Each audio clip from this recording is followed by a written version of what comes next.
Bien, iniciamos con este video haciendo una corrección que, bueno, pues, por un lapsus brutus puse mal una fecha, aunque la dejé escrita en una fe de ratas en el pasado próximo video, y que ahí hago la corrección. No obstante, me gustaría nuevamente el corregirlo. Yo le puse 2020, 2010, 2020, 2020, 2022, en el periodo de Vasconcelos, como secretario de la Secretaría de Educación Pública, la naciente Secretaría de Educación Pública, que ya lo habíamos comentado también. Y bueno, pues vayámonos a un poco de historia, porque es importante comprender este periodo para analizar la actualidad. Es sumamente importante reconocerlo, y esto pues tiene su historia. Entonces,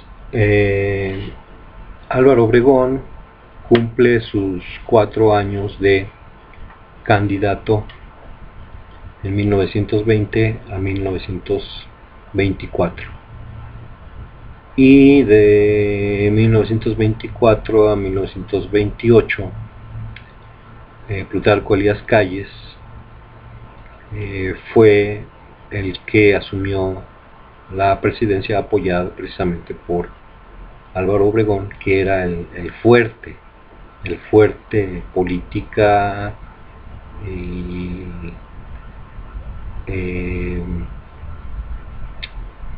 políticamente, y con el respaldo de varios generales de, pues ahora sí que las Fuerzas Armadas, ¿no?, de aquel entonces. Y regresó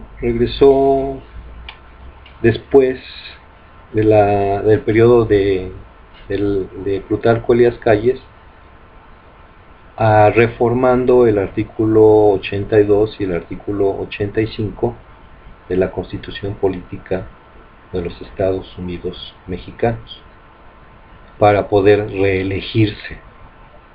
Ganó las elecciones y queda como presidente nuevamente Álvaro Obregón, pero este es asesinado por un tal Toral,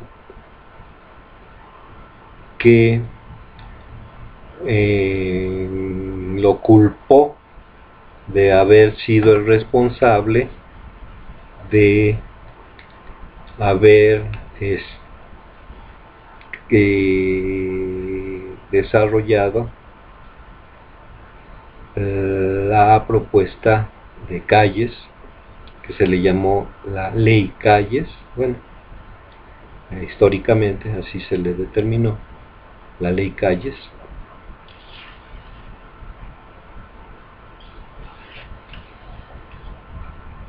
donde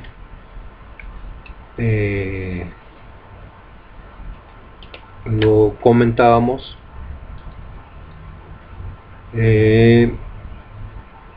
tiene que ver mucho con la postura de la Iglesia de seguir cobrando el diezmo, y este pasó a ser de alguna manera pues voluntario, ¿sí? No era obligatorio ya dar el diezmo a la Iglesia.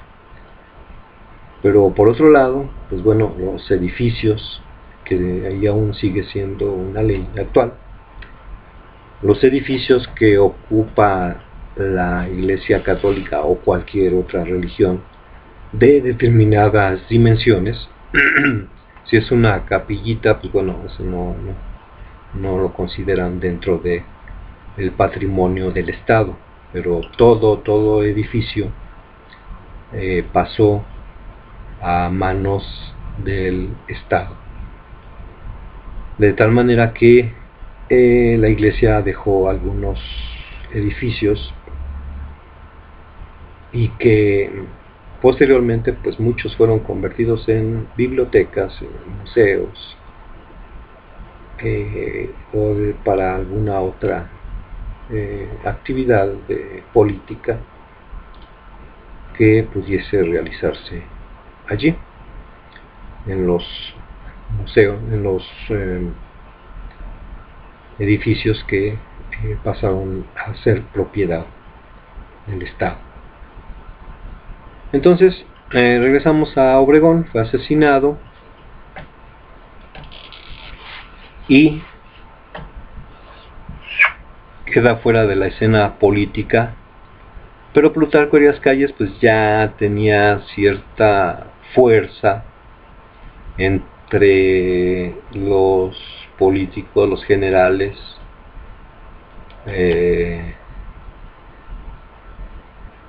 y la clase alta, y la clase media, las clases medias. Pues bueno, de esa manera, apoyado por Álvaro Obregón, antes de que lo asesinaran, por supuesto, en 1920 a 1924, en 1924 fue impulsado a la presidencia de la República para un periodo de 4 años, de tal manera que fue en 1928 donde se termina el periodo de Plutarco Elías Calles.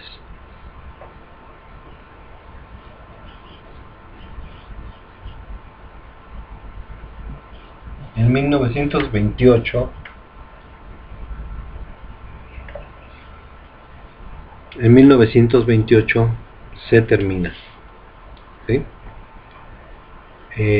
Obviamente, aun con la reforma del artículo 82 y el artículo 85 de la Constitución, sucesivamente no podía ser reelegido Plutarco Elías Calles, porque él quería seguir en la vida política. Pero como adquirió una enorme fuerza, apoyado por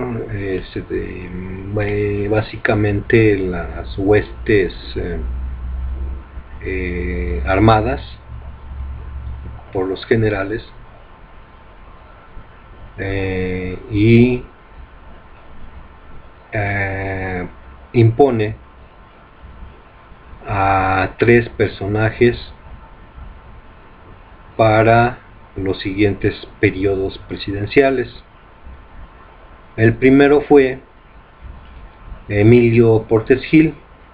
Posteriormente asume la presidencia Pascual Ortiz Rubio, que solo duró 2 años. Pascual Ortiz Rubio, únicamente 2 años, que dignamente decidió renunciar. Y esto porque, bueno, no quería seguir siendo títere del maximato, así se le llamó a este periodo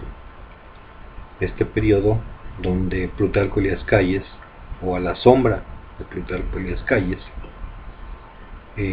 se manipulaba la política de México. De tal manera que posteriormente fue nombrado, también apoyado por Calles, como presidente de la República a Lázaro Cárdenas.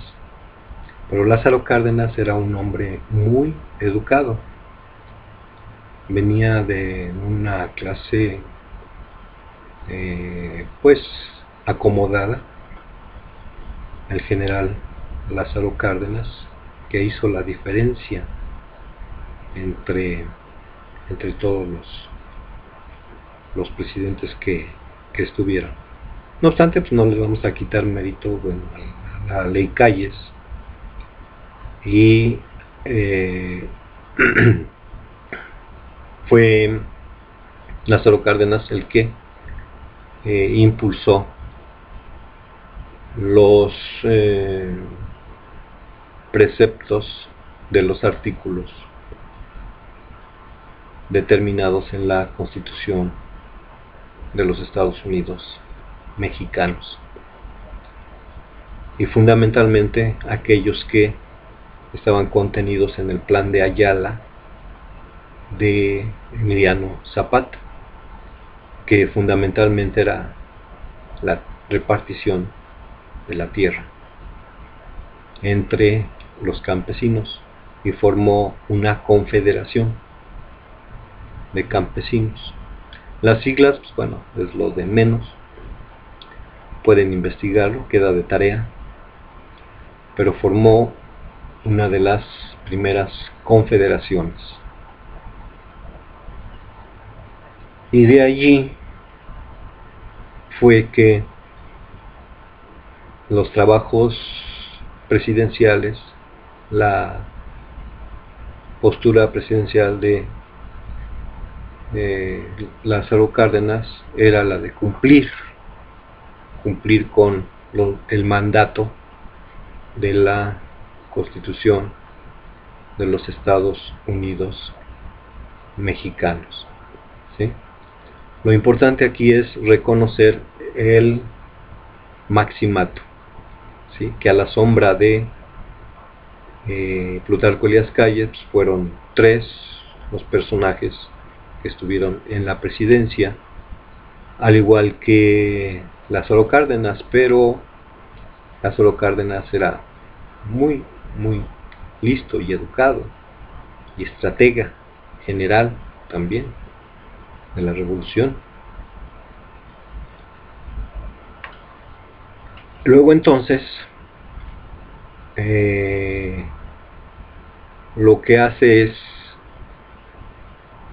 adjudicarse o tratar de allegarse a las huestes armadas y a los políticos e intelectuales de la época. Lázaro Cárdenas, de tal manera que fue el que puso en marcha lo poco que se marcó en la Constitución del Plan de Ayala de Emiliano Zapata. Lo repetimos nuevamente para que quede completamente claro, ¿sí? En el maximato es un periodo muy importante, donde a la sombra, repito, a la sombra de Plutarco Elías Calles, dirigía el país con personajes que él mismo imponía.